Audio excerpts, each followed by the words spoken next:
एक घर में 3 भाई और एक बहन थी। बड़ा और छोटा पढ़ने में बहुत तेज थे। उनके माँ बाप उन चारों से बेहद प्यार करते थे, मगर मझले बेटे से थोड़े परेशान से थे। बड़ा बेटा पढ़ लिख कर डॉक्टर बन गया, छोटा भी पढ़ लिख कर इंजीनियर बन गया, मगर मझला बिल्कुल आवारा और गवार बन के ही रह गया। सबकी शादी हो गई। बहन और मझले को छोड़ दोनों भाइयों ने लव मैरिज की थी। बहन की शादी भी अच्छे घराने में हुई थी। आखिर भाई सब डॉक्टर इंजीनियर जो थे। अब मझले को कोई लड़की नहीं मिल रही थी। पिताजी भी बहुत परेशान थे और माँ भी।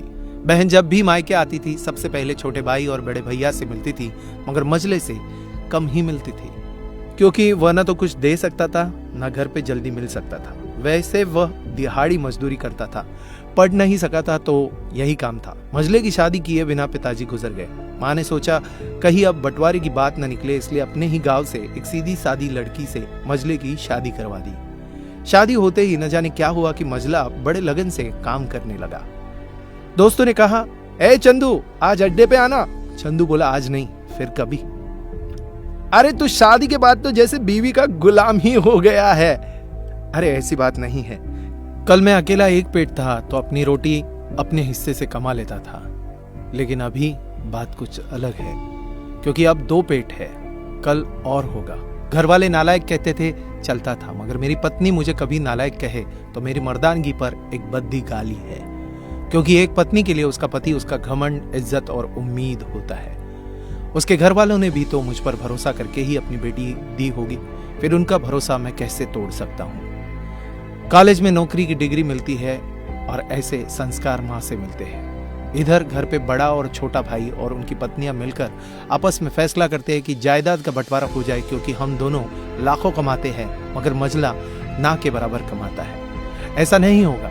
माँ के लाख मना करने पर भी बंटवारे की तारीख तय होती है। बहन भी आ जाती है, मगर चंदू है कि काम पे निकलने के लिए बाहर आता है। उसके दोनों भाई उसको पकड़कर भीतर लाकर बोलते हैं कि आज तो रुक जा, बंटवारा कर ही लेते हैं।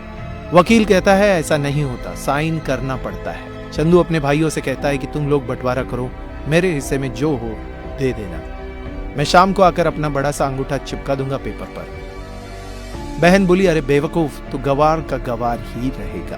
तेरी किस्मत अच्छी है कि तुझे अच्छे भाई और बहन मिले हैं। फिर माँ बोली, अरे चंदू आज रुक जा, बंटवारे में कुल 10 बीघा जमीन में से 2 भाई 5-5 रख लेते हैं और चंदू के लिए पुश्तैनी घर छोड़ देते हैं।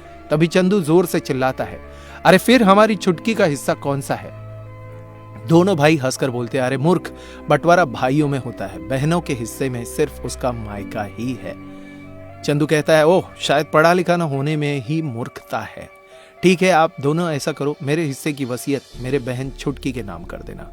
दोनों भाई चकित होकर बोलते हैं, और तू? चंदू माँ की ओर देखकर मुस्कुराते हुए बोलता है, मेरे हिस्से में माँ है ना, उसको मैं संभाल लूंगा। फिर अपनी बीवी की ओर देखकर बोलता है मुस्कुरा के, क्यों चांदनी जी, क्या मैंने गलत कहा?